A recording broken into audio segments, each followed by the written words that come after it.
नमस्कार, भाग्यशेष वार्ता डिजिटल मीडियामध्ये आपलं सहर्ष स्वागत करत आहे। आज रोजी नांदेड येथून आमचे प्रतिनिधी दीपक जोंधळे यांनी दिलेली अधिकची माहिती अशी की प्रलंबित मागण्यांसाठी नांदेडमध्ये शासकीय कर्मचाऱ्यांचे बेमुदत संप सुरू झालेला आहे।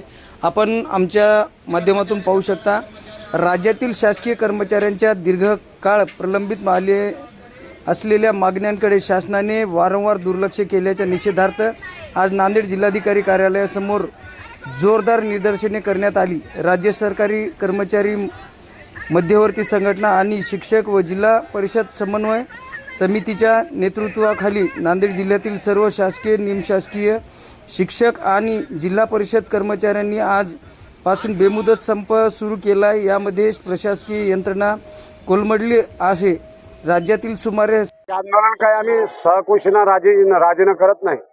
मी संपूर्ण राज्यातील देशातील जिल्ह्यातील लोकप्रतिनिधी यांना आवाहन करतो आणि शेतकरी कष्टकरी विद्यार्थी बेरोजगार यांना नतमस्तक होऊन दिलगिरी व्यक्त करतो।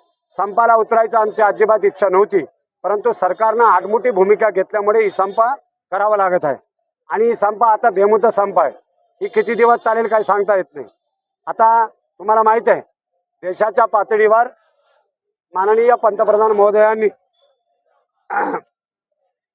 अर्थसंकल्पीय सादर करत असताना बजेट सादर करत असताना त्यांनी सांगितले, जगाच्या पाठीवर आर्थिक स्थिती सुधारणा या देशाचा 4था क्रमांकावर आहे म्हणतात। कोण म्हणतात? ते प्रगतीशील देश माननीय पंतप्रधान महोदय 4था क्रमांकावर जगाच्या पाठीवर हे देश। आणि राज्याचे लाडके मुख्यमंत्री देवेंद्रजी फडणवीस साहेब यांनी काय म्हणतात?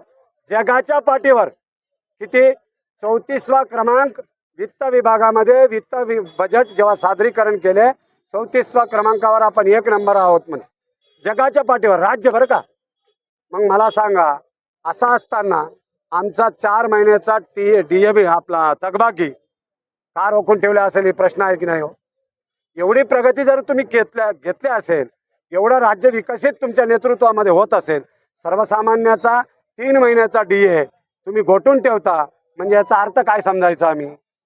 म्हणून प्रश्न आहे तुम्हाला, तुम्हीच त्या सभागृहामध्ये जशी आहे तशी सुधारित पेन्शन योजना लागू करू असा दोन्ही सभागृहामध्ये आश्वासन तुम्ही दिले। कारण तेव्हाही जरी मुख्यमंत्री देवेंद्र फडणवीस साहेब नव्हते, परंतु सत्तेमध्ये होते, उपमुख्यमंत्री होते आणि अजितदादा उपमुख्यमंत्री होते आणि मुख्यमंत्री शिंदे साहेब होते। शिंदे साहेबांनी जेव्हा एवढं मोठं 17 लाख कर्मचाऱ्यांना त्यांनी आश्वासन दिले, मग त्यांनी लवाळ आहेत।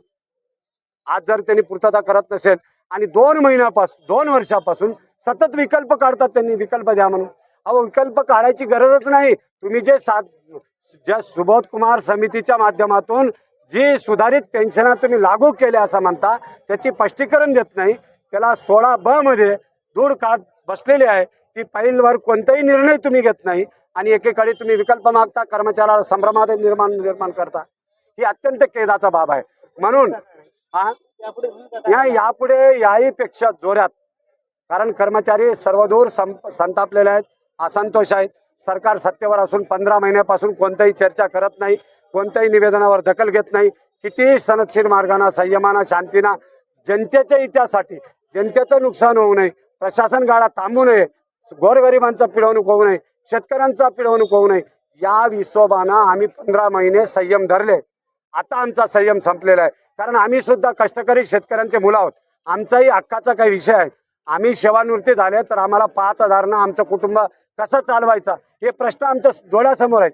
अनेक कर्मचारी वारलेत, त्याचा अनुकंपा 16,000 या महाराष्ट्रात पद रिक्त आहेत आणि 3,54,000 रिक्त पद आहेत। अनेक लोकांकडे 2-2, 3-3 पदभार आहेत। या सरकारनं काय करायलंय? सरकार फक्त कागदावर आपली बॅनरबाजी मोठेपणा मिरवत आहेत। प्रत्यक्ष अंमलबजावणी लोकांचा, शेतकऱ्यांचा, कष्टकऱ्यांचा, कामगारांचा, विद्यार्थ्यांचा, बेरोजगारांचा, कर्मचाऱ्याचा यांनी पायमल्ली करून हुकुमशाही चालवायली। या हुकुमशाहीच्या विरोधामध्ये ही आंदोलन तीव्र होण्याची शक्यता नाकारता येत नाही। धन्यवाद।